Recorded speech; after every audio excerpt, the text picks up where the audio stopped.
La palabra Durango significa más allá del agua.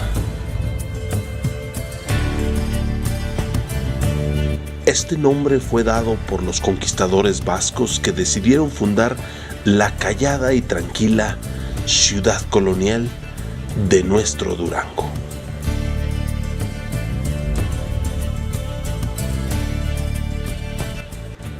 Para el vasco, un Durango es un lugar placentero para vivir, un paraje para descansar, un bello lugar para disfrutar.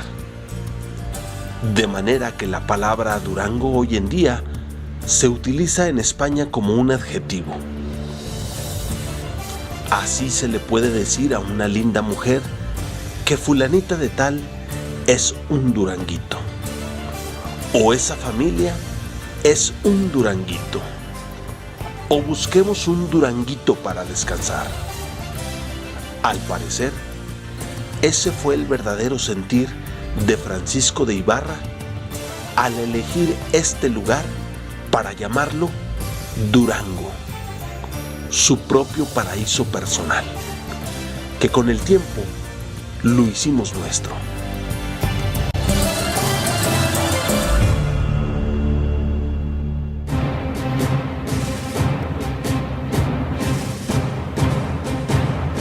La historia de Durango parece iniciar en este momento de conquista, de expansión española. Pero Durango es más viejo, tan viejo como el viejo continente. Antes ya existía un Durango español.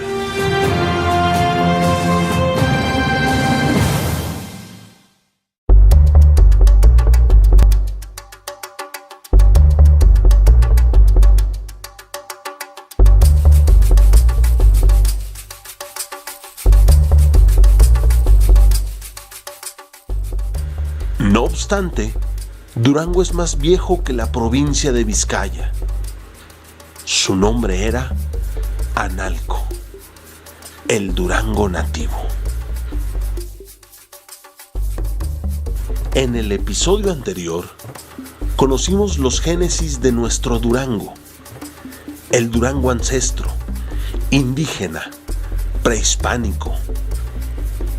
Las culturas de las montañas y los llanos, acaxes, jijimes, además de chichimecos y chalchihuitas, entre otros, pero muy en especial los tepehuanos.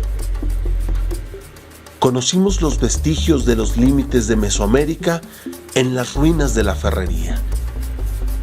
Y también retrocedimos hasta el centro del país para entender cómo sucedió el proceso de la conquista y la invasión española en tierra azteca y por consecuencia en todo el país.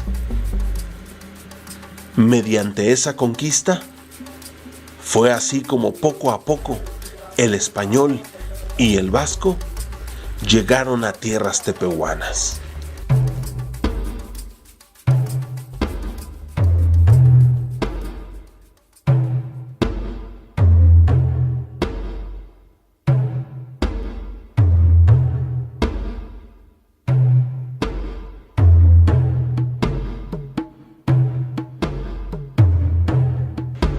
La región de Vizcaya en España es una región montañosa, agreste, difícil de poblar.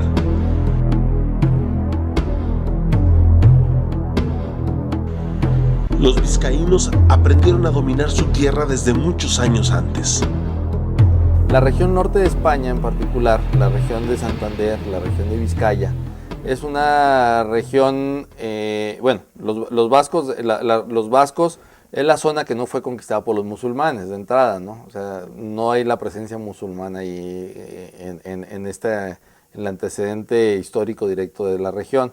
Pero más que eso, los vascos son grandes navegantes y los santanderinos, esta es la otra región del norte de España, donde llegaron a esta región, son mineros. Son gentes que de la metalurgia, es la zona donde se encuentran las industria metalúrgica española. Al igual que las culturas nativas de América, España era considerada por los romanos como un país aislado, al extremo de la tierra, el rincón incivilizado, bárbaro, inútil de conquistar. Los vascos eran aún más aislados, con idioma diferente al castellano, pero al fin y al cabo, parte de la península ibérica. Los españoles han sido invadidos y conquistados en diferentes ocasiones, por los romanos al inicio de la nueva era, por los cartagineses poco después y en plena época medieval por los musulmanes.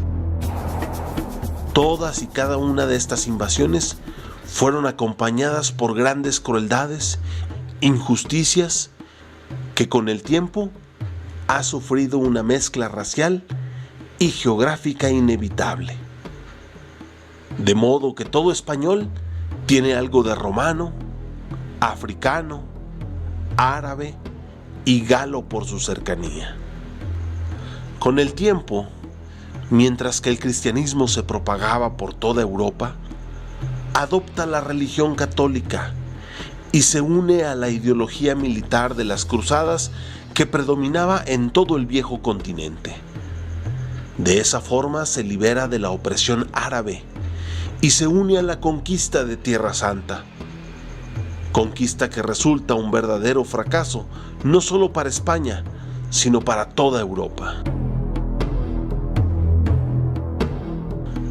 En esa época España vive una de sus crisis más agudas, no solo económicas, sino de desmoralización. Pero en ese preciso momento se descubre el nuevo mundo. Bueno, la llegada al nuevo mundo es muy conocida. Se estaba buscando la ruta a las Indias. Y esta ruta a las Indias era la ruta de las especies. Estaban buscando unas nuevas rutas comerciales.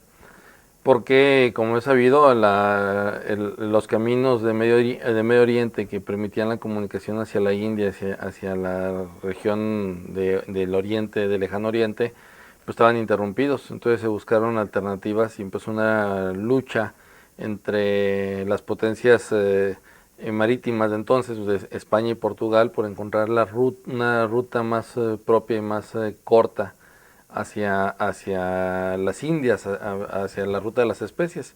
Y en esa travesía Cristóbal Colón pues se encuentra América, no se topa con el territorio americano, aunque él no se da cuenta que es un nuevo continente, pero bueno, descubre la tierra en esa región, y a partir de ahí se inicia el proceso de establecer la ruta comercial para buscar las especies, ¿no?, que se buscaban.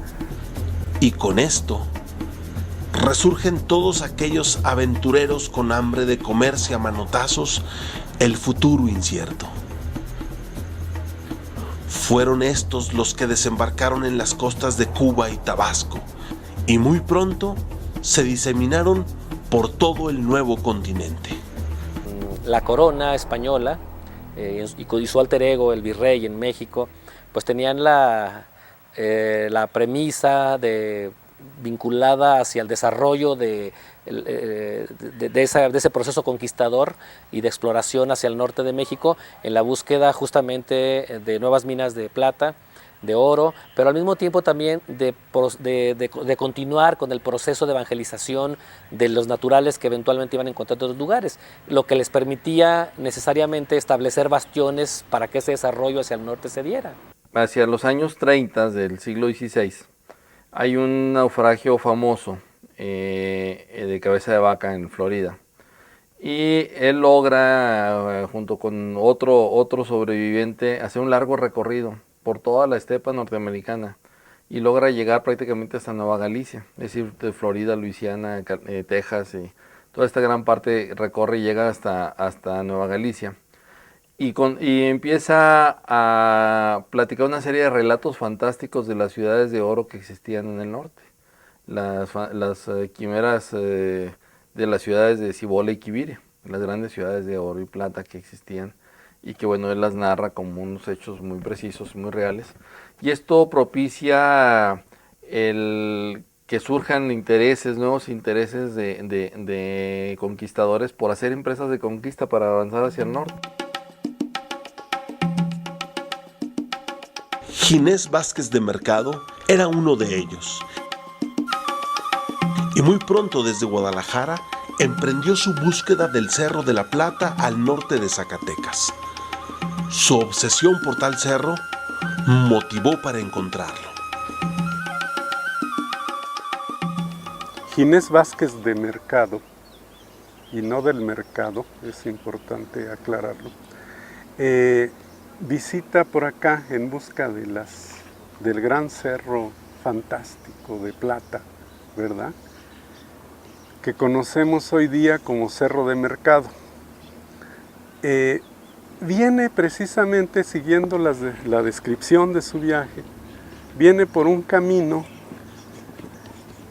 que se antoja mucho un sendero indígena prehispánico.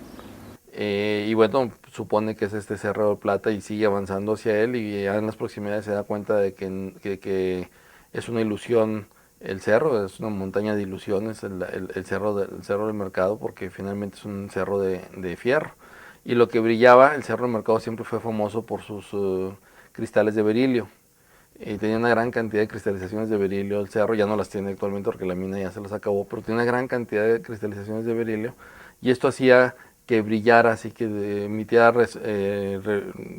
reflejos, resplandores. Los guías indígenas escaparon una noche antes y la desilusión invadió a Ginés Vázquez de Mercado al percatarse de que su cerro no era de plata, sino de fierro.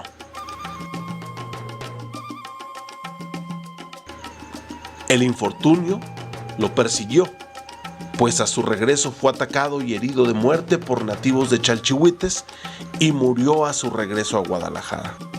De plata. Los relatos de los indígenas hablaban de un cerro que brillaba y de un cerro de plata, y bueno, pues ellos vienen en la búsqueda de ese cerro de plata. Y bueno, es una de las primeras expediciones que hay por esta zona. En 1548 los españoles llegan a Zacatecas, descubren las minas de Zacatecas, pero este es un proceso gradual, un avance gradual que se va teniendo. Y a partir de entonces, pues empiezan a hacer exploraciones más al norte.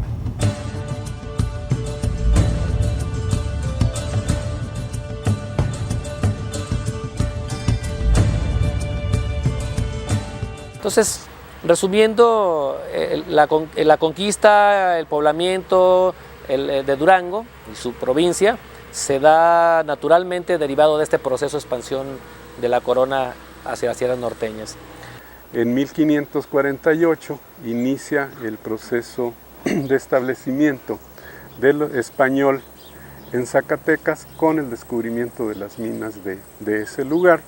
Y esto es de especial significación para nosotros porque a partir de ese punto y de este hecho histórico es que se deriva el proceso de expansión de los españoles por estas tierras. Y a partir de entonces, pues empiezan a hacer exploraciones más al norte.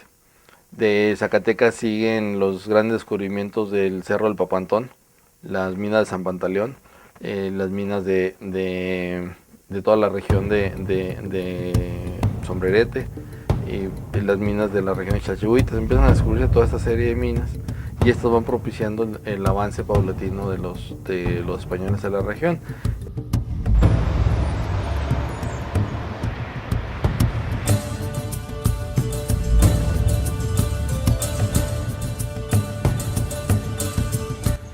Diego de Ibarra, originario de Vizcaya, España, y uno de los descubridores de las minas de Zacatecas, fue quien envía a su sobrino Francisco de Ibarra a descubrir las tierras al norte.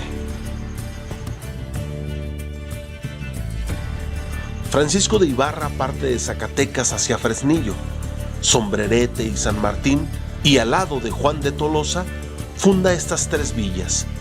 Francisco de Ibarra es enviado desde Zacatecas por su tío Diego para que venga justamente a hacer la entrada hacia el norte. Llega en 1563, ya posteriormente a la primera incursión de españoles en la región. Bueno, Francisco de Ibarra es el descubridor y el conquistador de la Nueva Vizcaya. Él en la empresa de conquista tiene la orden de fundar un nuevo reino. Lo que encuentra el norte de la Nueva Galicia va a ser el nuevo reino de Nueva Vizcaya. Y él se aboca a la fundación de su reino, al establecimiento del reino, para que fue contratado para hacer esta empresa, ¿no? Entonces él viene y establece los elementos suficientes para poner este reino. Continúa hacia Vino y rodea el Valle de Pánuco, lo que sería Valle del Guadiana en muy poco tiempo. Continúa hacia las quebradas hasta llegar a la región de Tayoltita, Topia y Tamazula. A su regreso, atraviesa ahora sí el Valle del Guadiana, en donde tiene su primer enfrentamiento con los nativos del lugar y sale herido. Así, regresa a Zacatecas.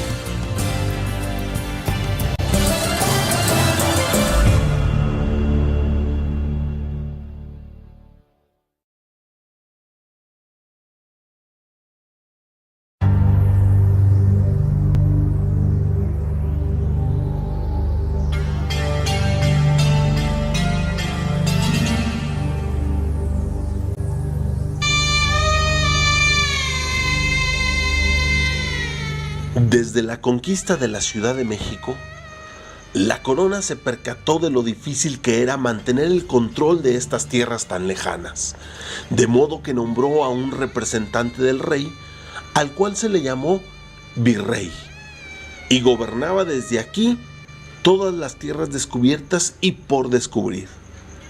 Las tierras descubiertas eran ocupadas y arrebatadas arbitrariamente en nombre del rey de España y por autorización del virrey.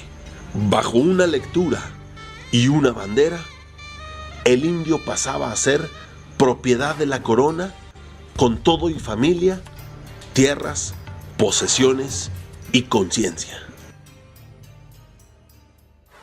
Se clavaba la picota en el centro de la ciudad, donde iba a estar la ciudad.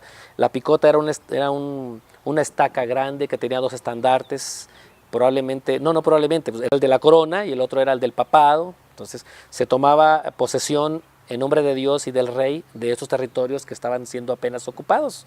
Y esa toma del espacio suponía luego la traza. Obviamente estaba en varios días, varias semanas, varios meses. La traza de los solares que hipotéticamente en ese momento iban a estar dados para los diferentes espacios públicos y para las habitaciones de los vecinos de la localidad.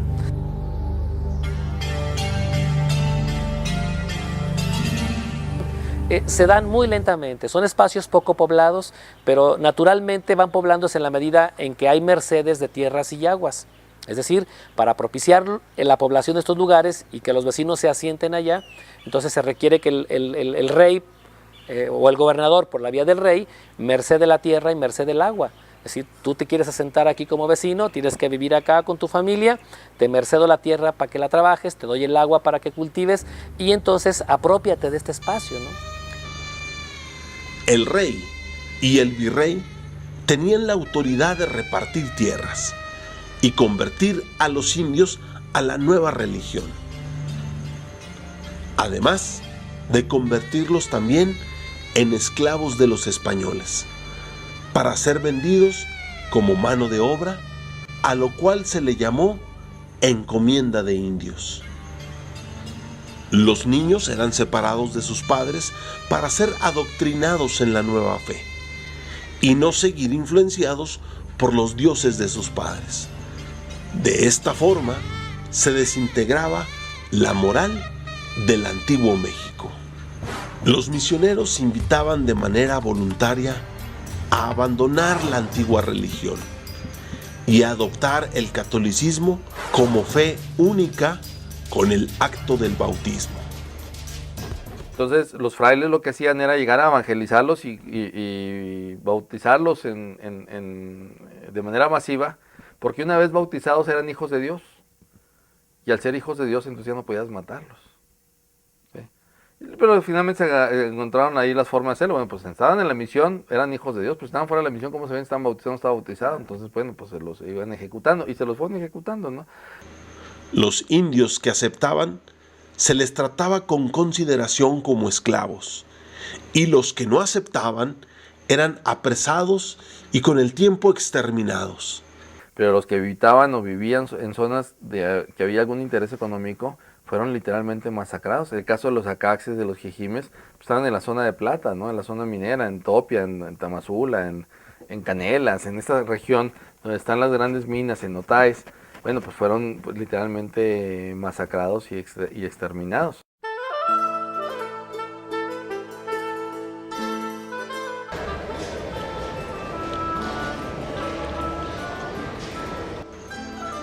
Una vez que socialmente era controlada una región, se trazaba la nueva ciudad y con ella se fundaban propiedades, haciendas, solares, entre otras edificaciones. La plaza mayor, o sea, la plaza central, el espacio para la iglesia catedral, el espacio para la casa consistorial, el espacio para la cárcel, el espacio para el cabildo y eventualmente los espacios para la gente que estaba ya mercedándose en la tierra para hacer la ocupación propiamente física del espacio. Entonces, tenemos que pensar, situarnos un poco en la época y pensar que fueron días muy complejos, muy difíciles, muy convulsos, en los que las tomas de estos espacios eran casi simbólicas, como había dicho, pero que con poca gente empezaba realmente a componer la imagen de un espacio propiamente dicho, propiamente habitado.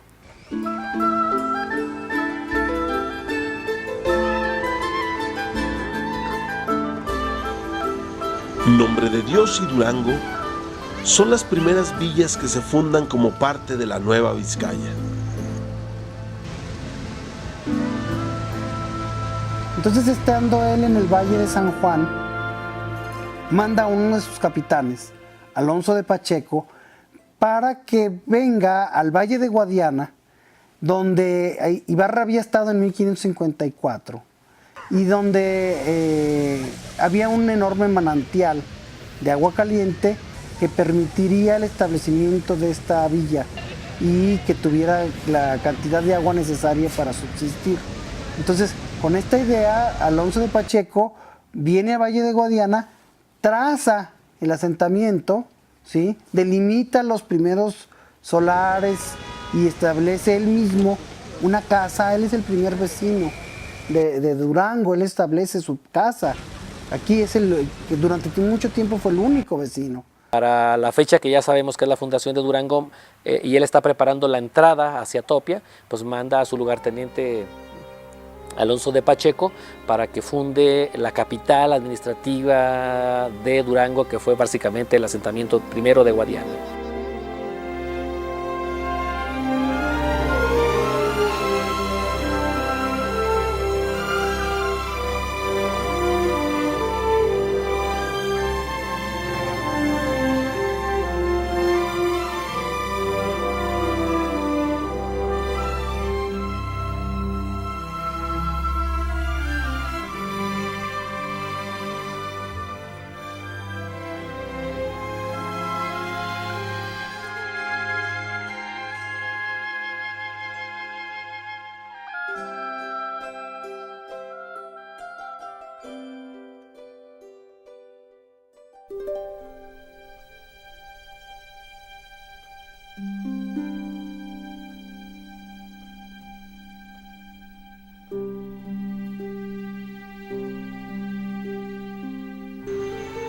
Francisco de Ibarra había ya fundado unos meses atrás la ciudad de Nombre de Dios, la cual arrebata de la Nueva Galicia. Entonces él, como estrategia, viene y funda una nueva población más al sur, que es Durango. Durango se funda por razones políticas.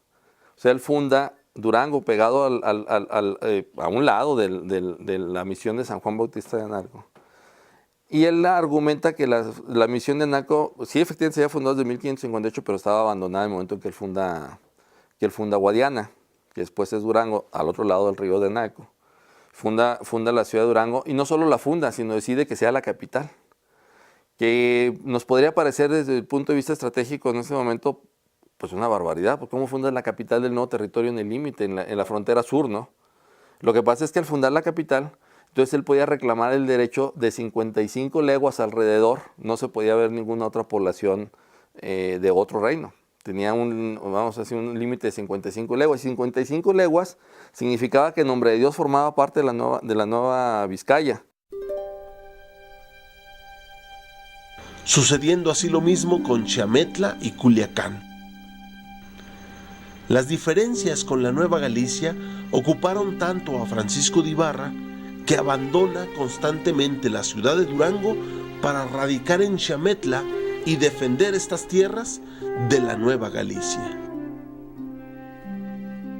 Él decidió vivir en la costa. Él cuando llega, Francisco de Ibarra nunca vivió en Durango, en la ciudad de Durango.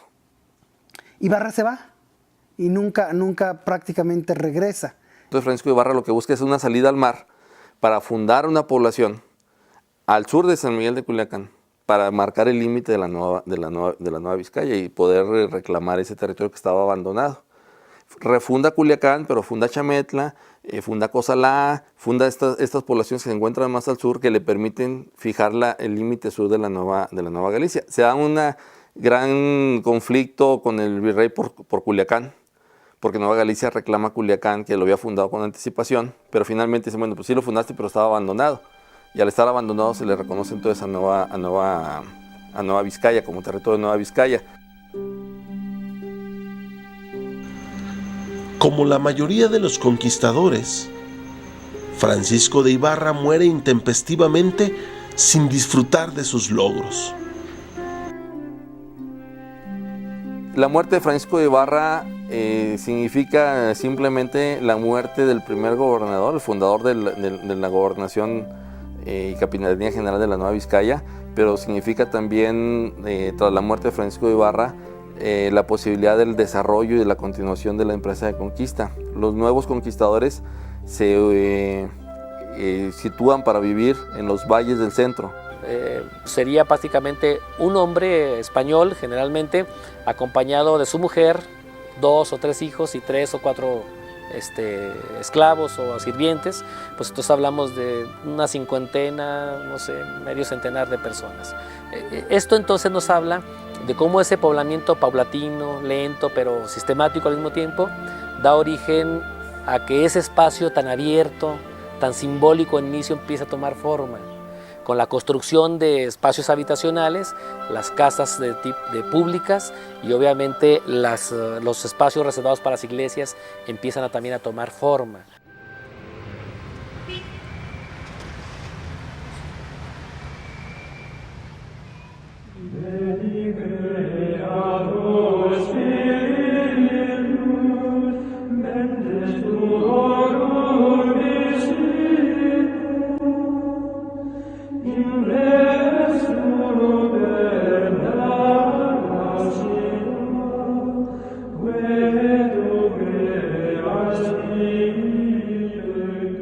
También los frailes y los obispos hicieron una labor precisa para el dominio de los pueblos y las tierras. La necesidad de pacificar a los pueblos y evitar enfrentamientos era labor de los religiosos. Entonces los misioneros iban de avanzada, ¿Qué les favorecía que los misioneros fueran de avanzada? El contacto primero con los indígenas no era tan violento. El primer contacto, y el segundo contacto sí era violento, pero el primer contacto no era violento. O sea, el primer contacto era un contacto evangelizador en primera instancia. Les permitía tener información, poder saber, diciéndolo coloquialmente, a qué le tiraban al entrar a una valla, al entrar a una región, pues ya sabían qué grupos había, cuántos grupos habían, quiénes estaban, quién era el que los mandaba, ¿sí? Cómo era su organización de ese grupo. Y paulatinamente incluso empezaron a aprender el idioma a través de los propios misioneros, en los idiomas nativos. Y entonces se convirtieron en una especie de punta, de cabeza de playa, vamos a decirlo así, de la guerra de conquista. El obispo intentaba persuadir de manera pacífica a que los pueblos abandonaran a sus dioses e ideologías para adoptar el cristianismo y por ende el sometimiento al rey. A cambio, se les ofrecía no destruir sus lugares y recibir buen trato, negociación que con el tiempo no se respetaba. Esto afectaba a la obra religiosa, que en muy pocas ocasiones sí era honesta y con el verdadero interés de beneficiar al indio. Sí influyó el cisma religioso de Europa, el rompimiento luterano que se dio en ese momento, la lucha que se dio en ese momento, el replanteamiento de la propia iglesia, de la necesidad de regresar a otros métodos primitivos. Por eso el éxito de los franciscanos, por eso el éxito de los jesuitas, por eso el éxito de las órdenes mendicantes fundamentalmente, de las órdenes orantes. Entonces ellos vienen, se establecen, ¿sí? Y como los conquistadores tienen la obligación de llevarlos, pues encuentran un patrocinador para sus expediciones, ¿no? Para los españoles en un principio se negaban a llevar al mayor número posible de frailes, llevaban 1 o 2, pero después cuando se dan cuenta de la utilidad que les puede significar, llevaban más, ¿no? Los que fueran necesarios para poder avanzar y conocer.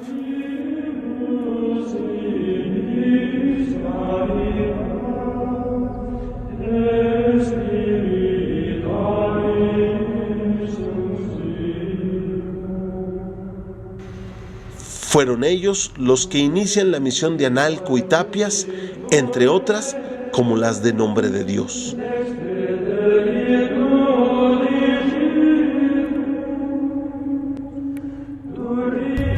Fray Jerónimo de Mendoza encabeza toda aquella evangelización acompañado de estos frailes, Fray Diego de la Cadena, Fray Cintos, el donado Lucas le llaman, y otros personajes, pero no son muchos.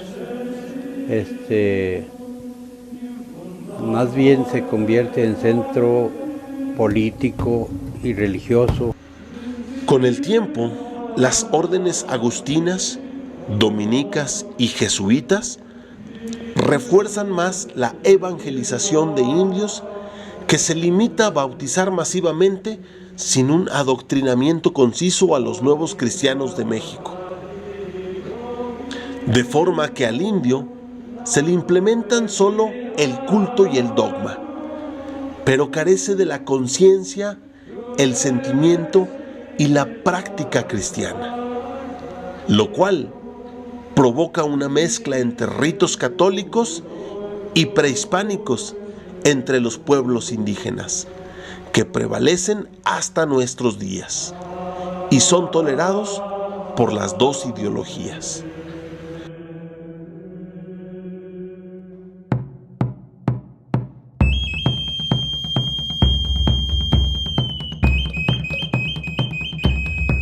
Pareciera que la expansión española es todo un éxito, pero no todo era viento en popa.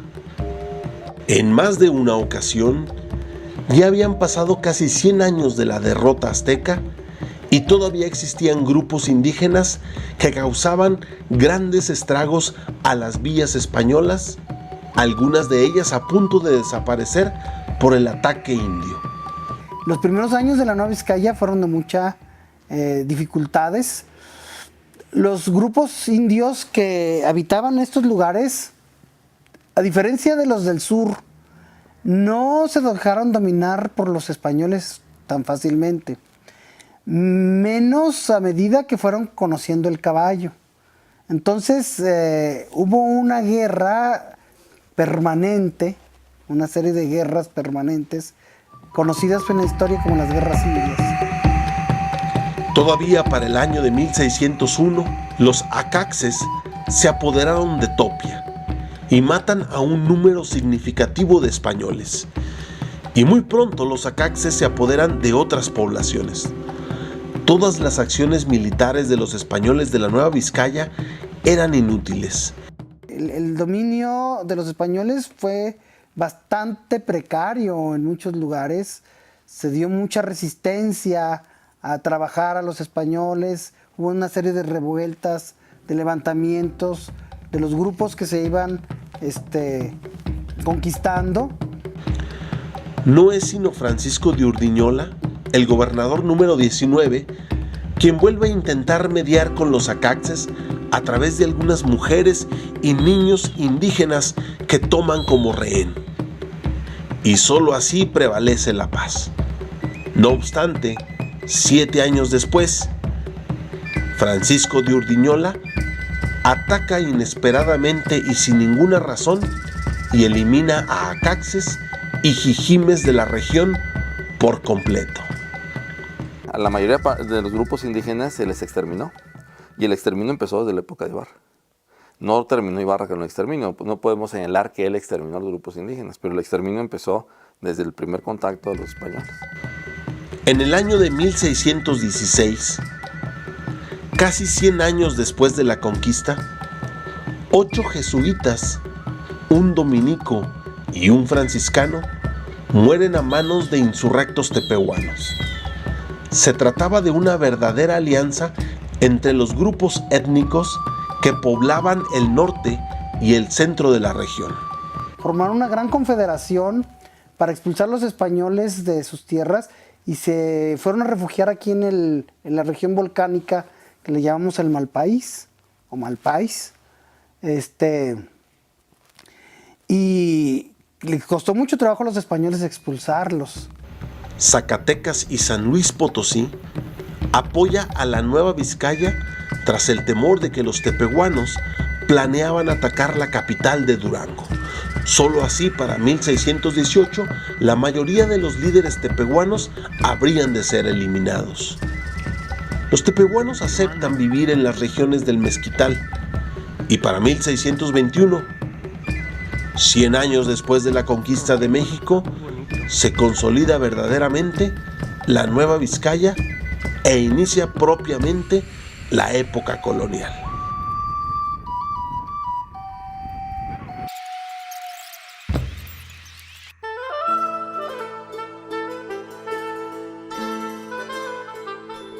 Hay que entender la mentalidad de la época. Los hombres de esa época, no todos, pero la mayoría de origen español que se asentan en la región, lo que quieren es acomodarse en el terreno de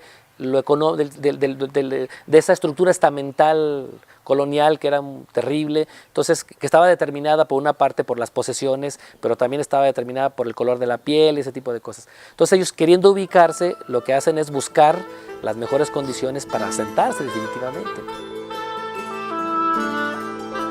Bastó todo el siglo XVII y todo el siglo XVIII, 200 años para que la cultura europea viniera a transformar el rostro de México y Durango propiamente.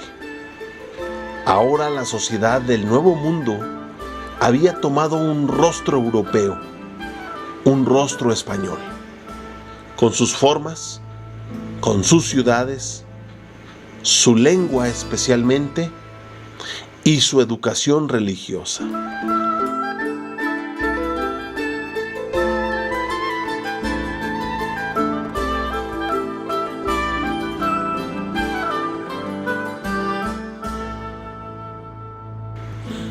Sin embargo, a diferencia del centro del país, en todo Aridoamérica, el sometimiento de los indígenas fue casi imposible, de modo que la mano de obra resultaba casi nula. La Nueva Vizcaya decide trasladar indígenas del sur y del centro del país, tlaxcaltecos, tarascos, mexicas, otomís. También importan esclavos negros de descendencia africana procedentes del Caribe. Estamos hablando de que hay varios componentes en este contexto de la población. Tenemos el componente afroamericano, así llamado, que es el componente negro, que viene de África. Estamos hablando del componente indígena, que era la mayor cantidad de gente que estaba localmente asentada.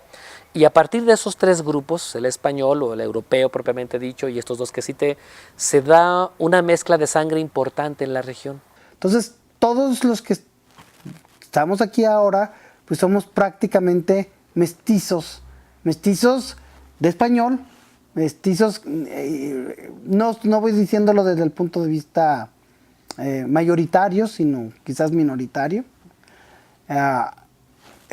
africano, mulatos o negros, africanos, o población de origen africano, y población india del centro de México y población india autóctona de Durango, como los tepehuanes. Entonces, todos estos grupos interactúan y hacen a los duranguenses. Obedeciendo a diferentes patrones o dinámicas, generan un proceso de mestizaje muy interesante que toma su verdadera fuerza y su verdadero color a partir de la segunda mitad del siglo XVII en la provincia, y que tiene que ver con que esa mezcla de sangres obedece, como decía, a factores que son más locales y que se dan de manera un poco diferente a como se vienen dando en el centro. Por citar nada más un caso, los españoles tenían una tendencia natural a casarse con mujeres blancas, hablo de los hombres, y que generalmente tenían que ser españolas, de los que venían acompañando a los españoles en las primeras entradas, o criollas ya nacidas en México, particularmente en la provincia. Cuando el mercado matrimonial se ve contraído por las epidemias, por la migración o por otros factores, pues entonces se casa o se procura casarse con alguien que se acerque en términos de esta pigmentocracia pues a algo que para mí es conocido. Pero no obstante, se da entonces una mezcla de sangres que decía que es riquísima además porque va acompañada de todo un contexto de cultura. La posibilidad de mezclar la sangre no es solamente eso, es mezclar la cultura, es mezclar el estatus social, es mezclar una concepción del mundo, es mezclar muchas cosas. Por eso el mestizaje deviene de todo un proceso muy intenso de relaciones entre las personas por los más diversos motivos. Dando origen a las castas que los investigadores clasifican en 15, algunas como españoles puros, españoles moros, españoles judíos, criollos, mestizos, castizos, mulatos, moriscos y cambujos. Otros eran tan ridículos como salto atrás, tente en el aire, no te entiendo, denominaciones discriminatorias y arbitrarias que conformaban el desorden y la falta de justicia en esta nueva sociedad. ¿Qué es lo que hace esto? Pues hace pues que la conformación de la sociedad neovizcaína pues tenga un fuerte componente de castas, que a fin de cuentas hace que este contexto del mestizaje cobre vida y colorido verdaderamente hacia finales del siglo XVII.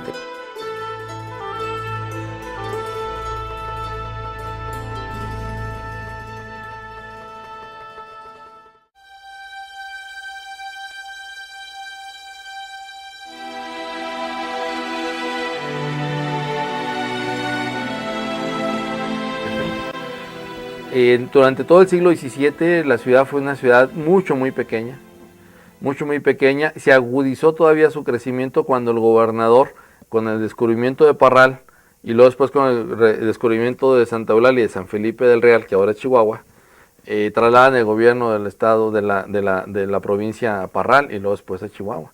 Entonces, al trasladarse los gobiernos a la zona donde normalmente debían de estar, que era la zona donde está el desarrollo económico, pues al trasladarse a esa zona, entonces el gobierno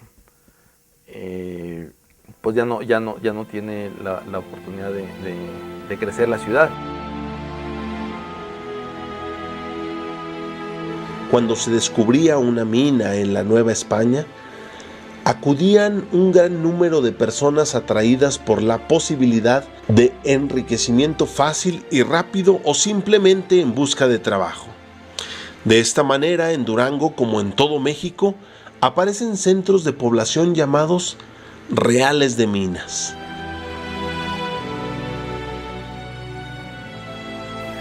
Y van a ser tres fundamentalmente el tipo de poblaciones que se establecen en su origen. Una, las productivas asociadas a la minería, que serían las haciendas, y es el caso inmediato que nosotros tenemos para el abasto de los centros mineros y de las poblaciones recién surgidas y en desarrollo, por supuesto. Con ello, pues las poblaciones y otros sitios importantes que van a ser los reales de minas con el surgimiento de la minería, los presidios para el control de la población o de las poblaciones indígenas rebeldes y después las misiones. Estos reales de minas, por su propia naturaleza de lejanía y aislamiento, debían tener una intercomunicación entre ellas muy eficientes. Siendo el camino real el eje fundamental, ¿no?, por el cual van a circular pues los agentes de todas estas creadores de estas instituciones. Y por supuesto pues pienso en los españoles militares, en los sacerdotes, en la burocracia,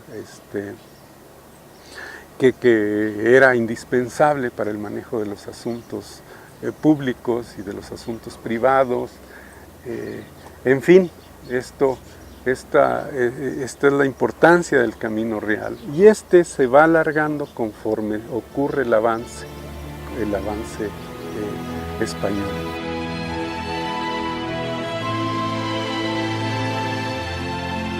Estos corredores ya existían desde tiempos prehispánicos, llamados el Camino de la Turquesa y después el Camino del Cobre. Una vez que Zacatecas se convierte en un centro minero español, la ruta toma el nombre de El Camino de la Plata. Fue también un flujo cultural, multirracial. O sea, pasaron esclavos por aquí, pasaron mulatos, esclavos negros, mulatos, miembros de otras etnias, no solo españoles. O sea, nuestra conformación fisonómica y genética, ¿no? O sea, nuestro color, nuestra talla, nuestro volumen, bueno, no, el volumen es muy de nuestro tiempo, ¿no? Pues se explica por este flujo que ocurrió por el camino real de tierra adentro, por eso la importancia que le hemos dado a algunos, tanto en México como en Estados Unidos. Con esta ruta, los productos y las personas comenzaron a fluir, y Durango logró vencer la crisis que desde 1630 venía padeciendo.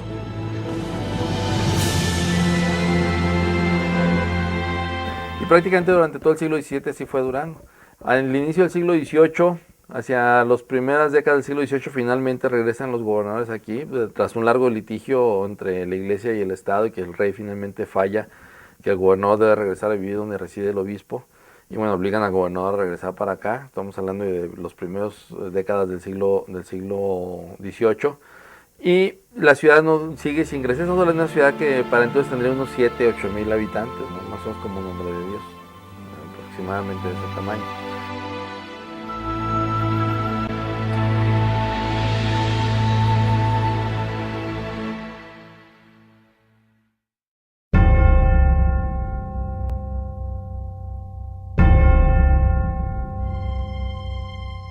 Los nuevos productos agrícolas como la uva, el trigo y los olivos ya eran consumidos de manera normal por toda la región.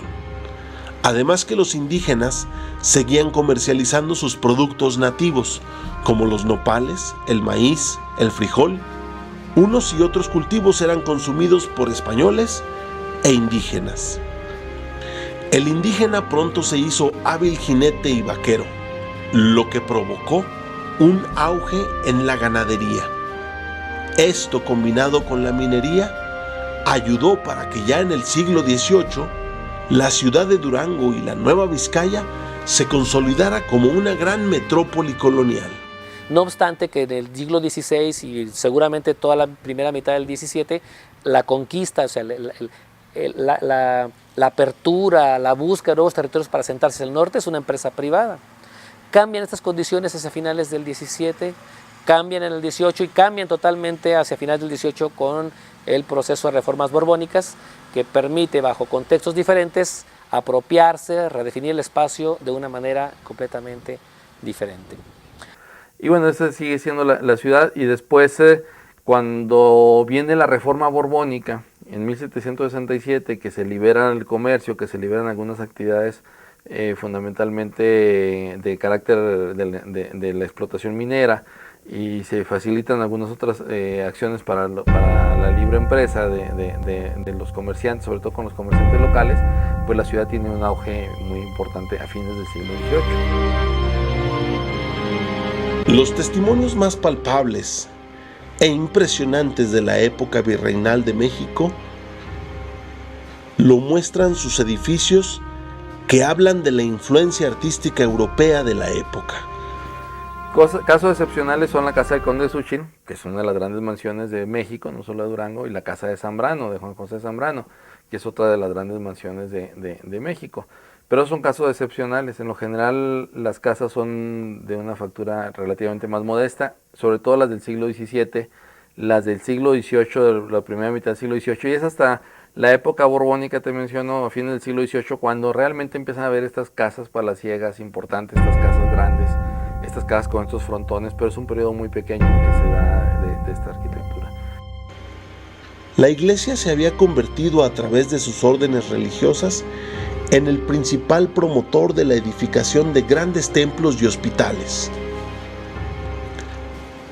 Cuando el obispado de Durango se independiza de la Nueva Galicia, inicia en 1620 la construcción de la catedral.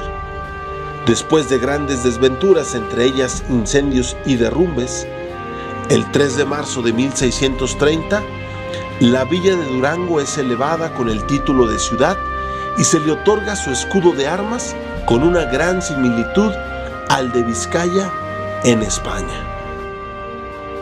Hoy en día, el Hostal de Francisco de Ibarra, la Catedral y la Universidad Juárez, que desde 1594 es la primera escuela de gramática, así como el Templo de San Juanita de los Lagos y la Iglesia de San Juan Bautista de Analco, al igual que el Templo de San Agustín, son testimonios de la arquitectura que apenas se asomaba a esta ciudad.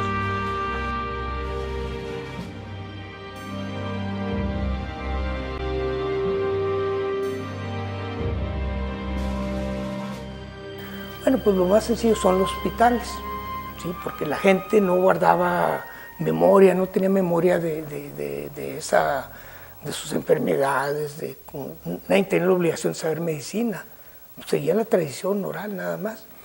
Pero en los hospitales sí había registros, ¿no? Empezaron a escribir los religiosos, los misioneros, empezaron a escribir sobre cuando menos cuántos enfermos recibían, cuántos eran mujeres, cuántos niños, cuántos se morían, cuántos vivían.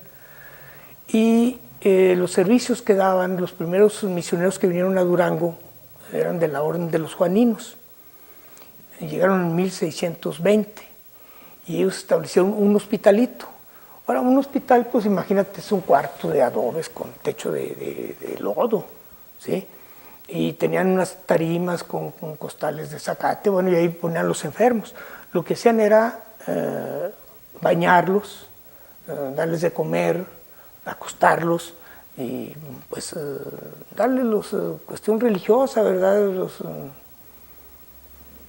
Asistirlos, darles catecismo y cosas por el estilo. En realidad toda esa medicina existió en toda la colonia.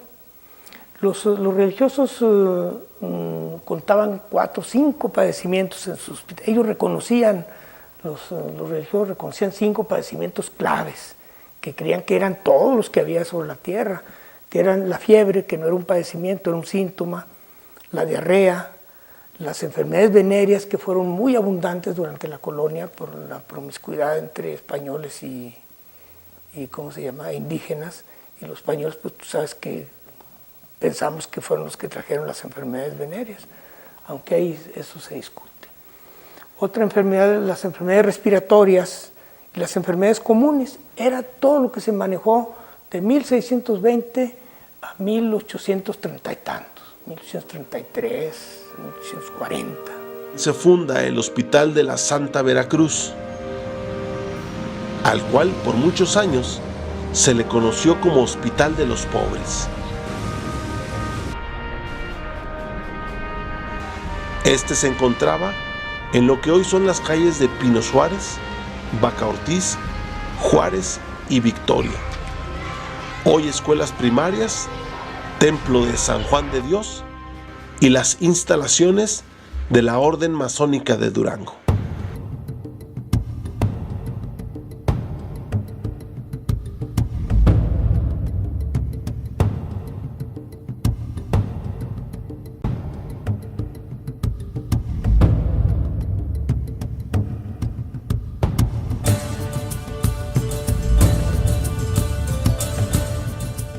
Todo el siglo XVII fue un siglo en la que la Nueva España consolidaba su época colonial. Durango no era la excepción.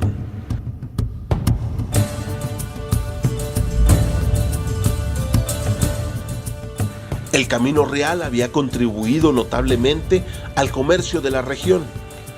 Los reales de Minas se encontraban en su mayor bonanza, existiendo para 1730 más de 90 grandes almacenes.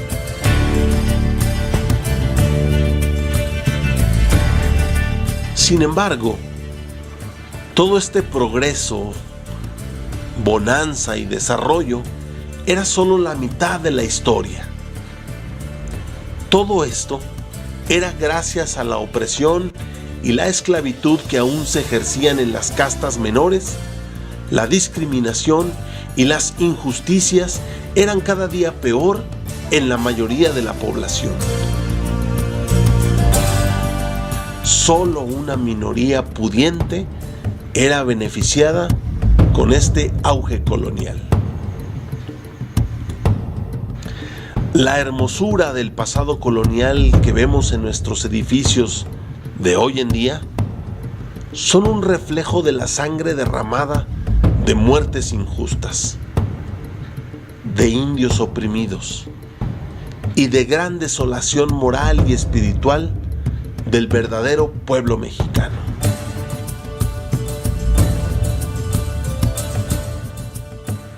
En esos momentos de injusticia nace en Tamazula, Durango, Guadalupe Victoria, y a él toca ser testigo de esta falsa bonanza de la colonia. Este hombre se convertiría en un futuro defensor de las clases oprimidas e importante líder político no solo de Durango, sino de toda nuestra nación. En este siglo no solo se consolidó la colonia, también se fraguó las ideas de independencia y libertad.